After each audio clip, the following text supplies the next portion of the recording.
The highway was calm, almost deserted, with the hot asphalt shimmering under the afternoon sun, that dry heat that made the horizon dance. I was driving at high speed, feeling the car glide firmly down the road, as if each kilometer was a kind of liberation. I wanted to reach my destination quickly, but at the same time, there was a certain pleasure in stretching that moment out. I liked to drive. It was my silent ritual. It gave me freedom, a breath of fresh air. The radio played softly, an old, mellow song, the kind that lights up forgotten memories. The landscapes passed by like a movie, with golden fields stretching out on both sides and lonely trees casting long shadows on the shoulder. It fascinated me, that feeling of constant movement, as if I could leave everything behind just by moving forward. That was when something unexpected happened. This trip was supposed to be relaxing, a way to clear my head, to leave the heavy thoughts behind, along with the city. I wanted distance from everything, the noise, the pressure, the memories that tightened my chest during long nights. Just me and the road. It was supposed to be a breath, a refuge. But that left me discouraged.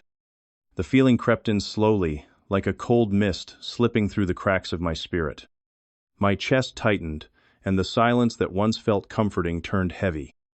My eyes stayed focused ahead, but my mind could no longer escape. The scenery outside remained the same, the clear sky, the lonely trees, the sun burning the asphalt. But inside, something had shifted. I'm married. I'm 41 years old. My wife is a true partner, the kind that walks beside you, you know? She has always supported me in everything, with a calmness that keeps the world steady when it feels like it's about to fall apart. When I said I needed a vacation, that I needed some time for myself, she didn't just understand, she encouraged it.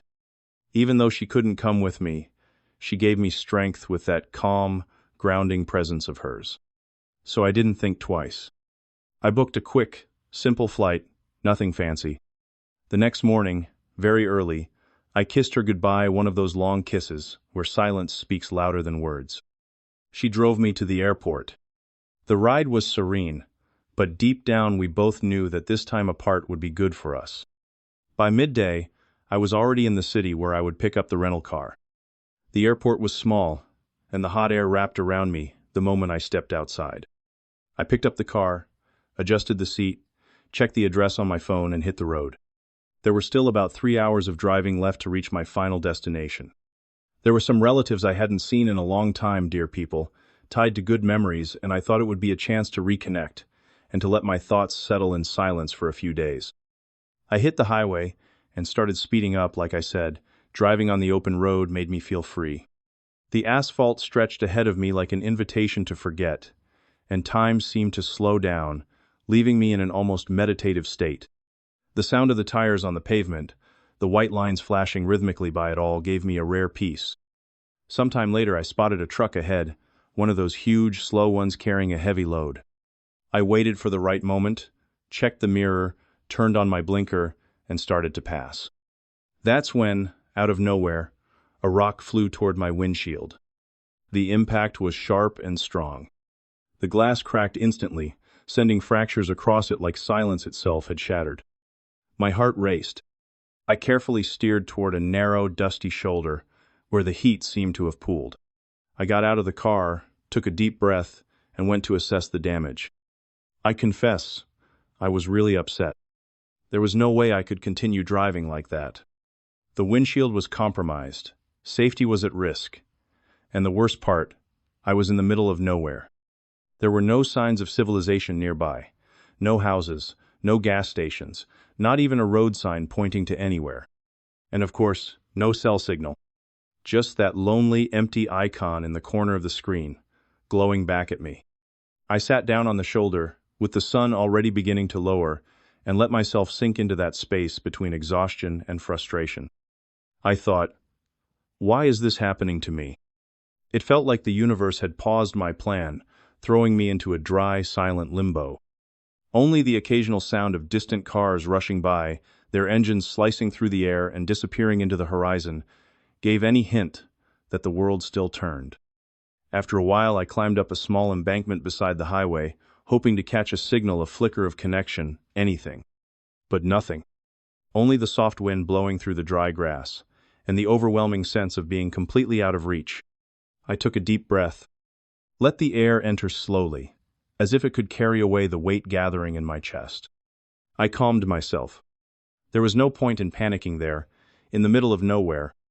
I went back to the car, started the engine. It responded with that familiar, steady sound, and decided to drive slowly, cautiously, until I found a place where I could get a signal. A few minutes later, with the sun beginning to tint the sky, I spotted a dirt road turnoff, poorly marked. A little further away from the highway, I saw a simple house, low-walled, with a large tree casting shade in front. I decided to head there, hoping to find help. I parked the car under the tree, savoring the coolness of the shade. Got out, closed the door gently, and called out a loud but respectful voice. Nothing.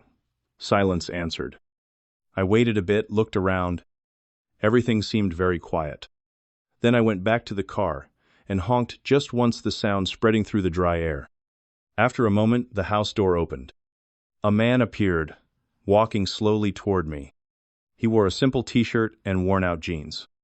He looked calm, with a direct, curious gaze. "Good afternoon, how are you?" I asked, forcing a smile. "Good afternoon, I'm good. And you? Looks like you're having some trouble," he said, already glancing at the cracked windshield. "Unfortunately, yes," I replied with a nervous chuckle. "A rock hit my windshield, and I have no cell signal. I was wondering if you have a phone I could use. I need to call the rental company. I can't keep driving like this." He smiled, a calm, almost welcoming kind of smile. "Of course, come in. I have a phone and internet too. You can use them, no problem." His tone was peaceful, kind, and it brought immediate relief, as if someone had pulled my soul back into my body. As we stood there talking by the car, I couldn't help but notice him more closely. It was impossible to ignore. He was beautiful, in that way that seems straight out of an old countryside movie. His fit body, outlined beneath the slightly open shirt, showed glimpses of sun-bronzed skin. The worn jeans hugged his frame perfectly, and the dusty boots completed the look of someone well used to rural life. His beard, thick but well-kept, gave him the air of a man who had lived, matured. And his smile. Oh, that smile had something seductive, captivating, but with a hint of shyness that made it even more interesting. The kind of beauty that didn't try it, just existed raw, natural, magnetic. When we entered the house, he walked ahead.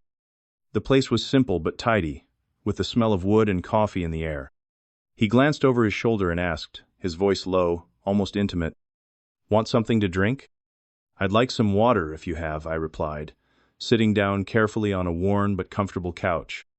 "Sit tight, I'll get it for you," he said, flashing a small, easy smile that made time slow down all over again. The floor was made of beaten cement, clean, with some old marks that told stories of time.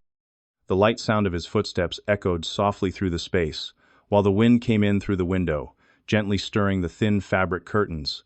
The place, suddenly, felt like a parallel universe. I drank the water slowly, feeling the coolness slide down my throat, easing a bit of the heat and the accumulated tension.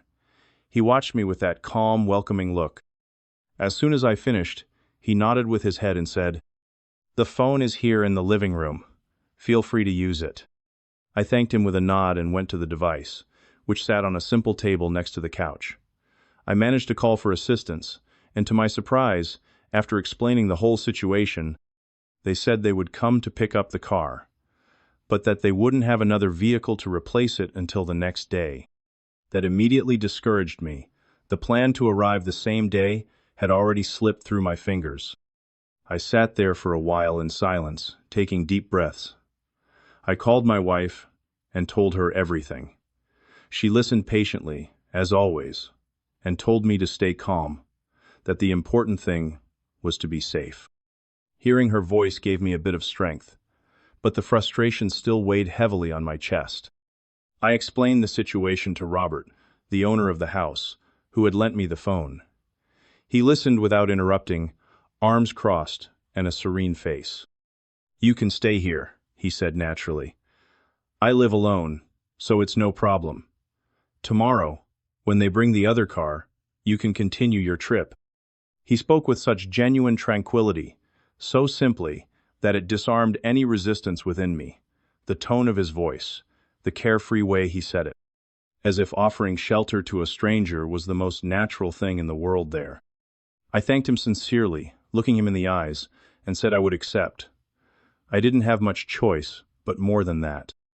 There was something about that place, about that guy, that made me feel safe. "I'll go grab my stuff from the car," I said, already getting up. He then asked, with that calm way of his, "Want some help?" "No, it's okay. Everything's easy to carry," I replied, trying to keep my voice steady. I went to the car, opened the door, and started gathering my things, the backpack, a smaller bag with personal items. The sun was already beginning to hide behind the trees, casting a golden glow over the surfaces, leaving the air warm, almost still. When I came back to the house, pushing the door open with my shoulder, something caught me by surprise. He had changed clothes. Now he wore only light-colored shorts and flip-flops, his broad chest, bare, covered with a discreet layer of hair that trailed down his well-defined abdomen like a path. Strong, tanned arms, and that relaxed aura of someone who lived at the right pace of life. Something stirred inside me, a silent, confused, heated impulse. I had never felt that before, at least not with such clarity. I stood there, admiring that image for a few seconds that felt longer than they should have. And I think he noticed, because he smiled slightly, just the corner of his mouth, and said, naturally, "Put your stuff in that room," he pointed with his finger, unhurriedly. "The bathroom is right next to it." His voice was the same, but something in the air had changed. Or maybe it had changed in me. I placed my things in the room, still with my mind swirling, trying to understand everything I was feeling, or what was beginning to form there, between thoughts and glances. I grabbed my clean clothes, a towel, and headed for the bathroom. I turned on the shower and let the hot water run over my body. That heat slowly streaming down my skin seemed to wash away some of the tiredness and tension. I stood there, motionless, eyes closed, letting the water hit my face, my shoulders, my back. It was as if each drop was a small anchor pulling me back into my own body. And then I heard it. A soft click. The doorknob turning. I slowly opened my eyes and saw the door opening slightly. He entered, holding a towel in his hand, his steps careful, almost silent. He paused for a moment at the doorway, and for a moment his eyes traveled over me from head to toe, as if mentally tracing every line of my wet body under the water. At that instant, a whirlwind passed through my mind. Fear, surprise, desire.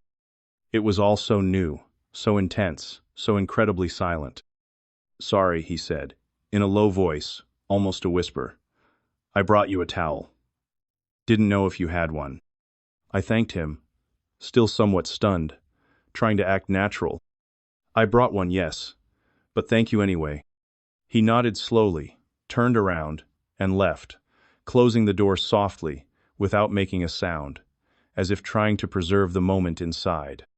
I stayed there a while longer, trying to regain control of my breathing. I finished my shower, dried off slowly, got dressed almost automatically, and went back to the room, my heart still beating faster than it should. I lay on the bed trying to relax, but it was impossible. My body was still, but my mind was racing, restless, pulsing. That image of him standing at the bathroom door, that look, the way he saw me, it wouldn't leave my mind. It felt like it had been branded into me, in a way I couldn't explain. I got up, without thinking too much, and went to the living room. He wasn't there. I heard the sound of running water, and realized he was taking a shower. The bathroom door was slightly ajar, and as I passed by accidentally, or maybe not, I looked, and there he was, taking a shower. The soft yellow light made everything even more intimate.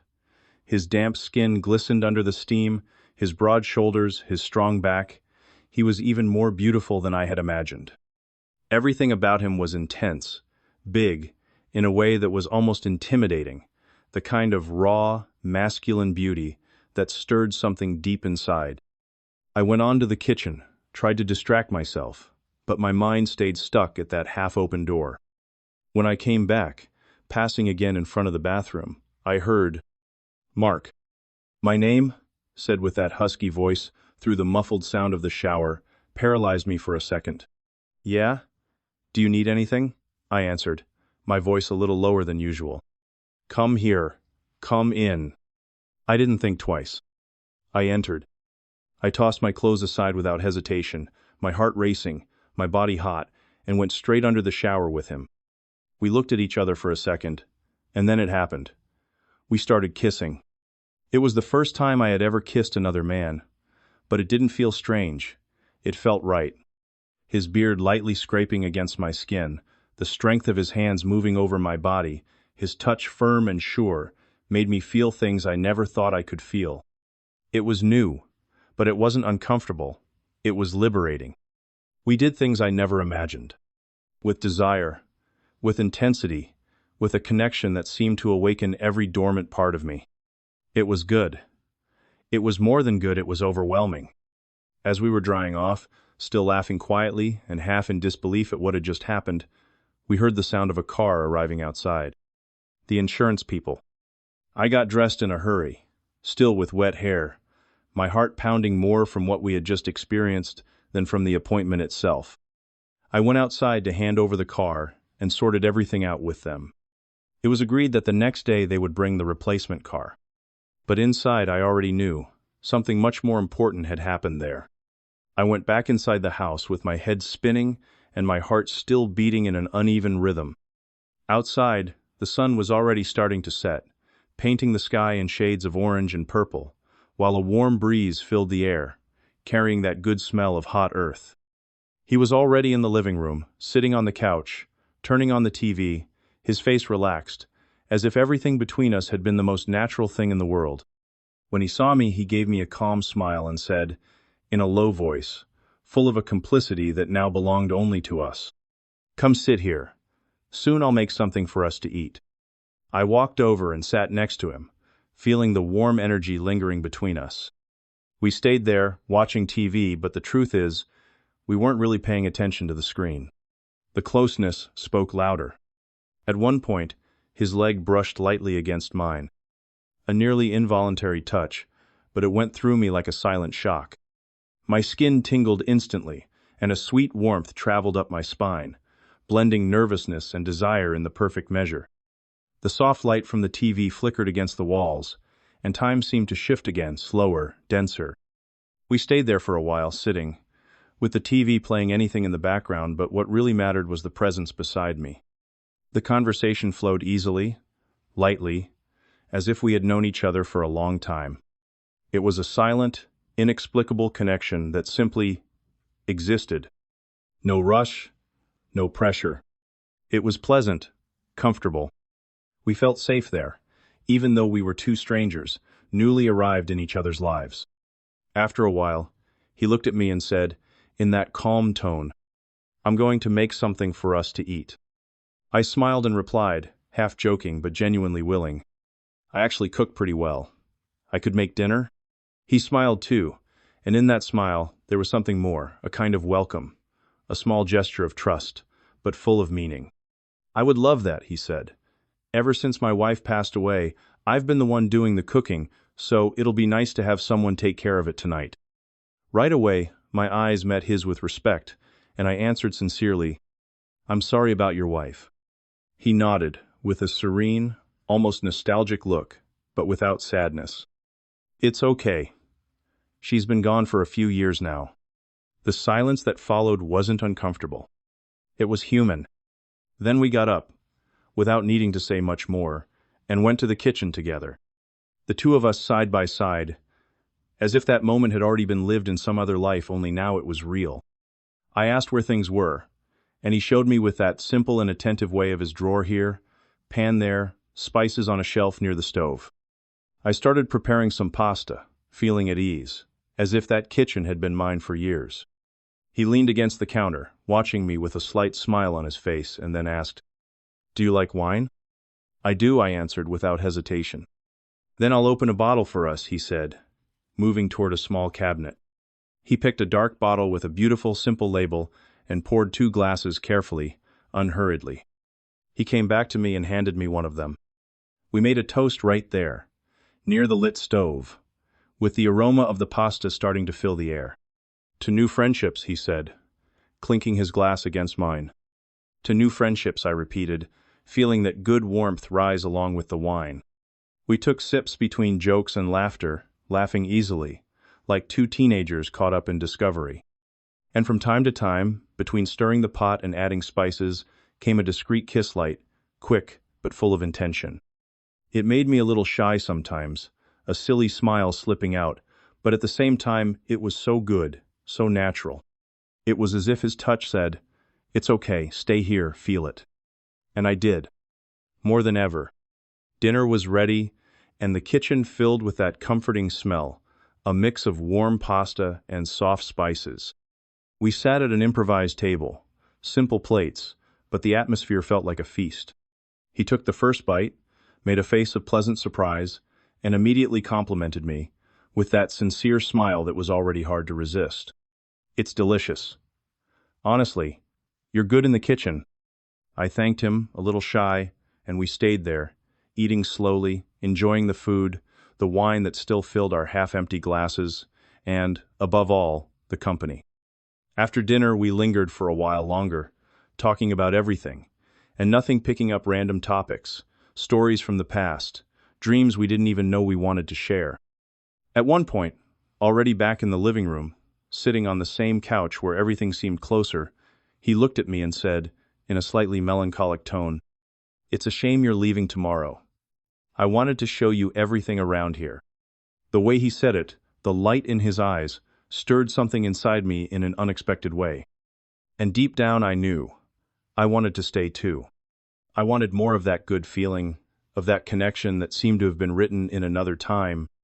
But the night was already well advanced, and the day's fatigue was starting to weigh on both body and heart. So, after a few more scattered words in the air, I stood up and said I was going to the bedroom to rest. He nodded, with a calm smile, but his eyes still held that silent invitation, as if saying, "The story isn't over yet." I went to the bedroom, closed the door gently, and lay down on the bed. But sleep seemed distant, tangled with the memories of a night that had already changed everything. Lying there in the dark, only the muffled sounds of the night outside, I realized I wasn't completely alone. Light, careful footsteps echoed through the house, that rhythm of someone wandering, trying to quiet their mind. I sat up slightly in bed, looked toward the half-open door, and called out softly, "Robert, are you okay?" He answered from where he was, with that sincere, sleepless tone, "I'm fine. Just can't sleep." I stayed silent for a second, feeling my chest tighten in a strange but good way, and then spoke, without thinking too much. "Come here. Lie down with me." There was a brief silence, as if time itself had held its breath, and then footsteps came toward the bedroom. He appeared there, in the dim light, and entered without saying a word. He lay down beside me calmly, as if that space had been waiting for him. And then we started kissing. Different from the heated impulse from before, now it was slower, more intimate. Our lips met gently, exploring, feeling. There was tenderness there, desire, but also a silent comfort, a surrender that needed no words. His touch on my face, the way he leaned in, everything spoke louder than any words could. It was night, but between us, there was a new clarity. And we made love again, right there, in that simple bed, surrounded by the conspiratorial silence of the sleeping house. It was just as good as the first time, maybe even better, because now there was less hesitation, less doubt, there was surrender. I gave myself fully, with desire, with intention, leaving behind any fear, any barrier that might still exist. His touch was warm, sure, exploring every part of me, like someone discovering a new, yet familiar, territory. Our bodies fit together with an ease that seemed impossible, as if we had been waiting for that moment much longer than we knew. The kisses were more intense, deeper, filled with everything words couldn't express. Our ragged breathing, our gazes locked together, the feeling that the outside world had simply ceased to exist. In that moment, there was only us, and the silent certainty that something inside me had changed forever. I woke up with him holding me, his body pressed against mine, warm, solid, breathing slowly, as if still lost in sleep.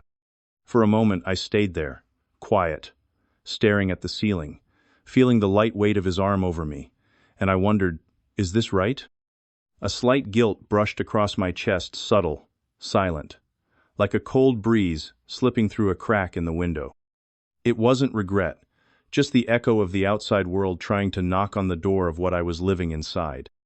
But before that thought could take hold, he woke up. Without saying a word, he started kissing my body, my shoulders, my neck, my back. His mouth was warm, soft, sure, as if he knew exactly where to touch, to erase any lingering doubts. And the guilt disappeared. It gave way to desire, once again. A desire that wasn't just carnal, but an intense longing, full of hunger and surrender. I couldn't resist him.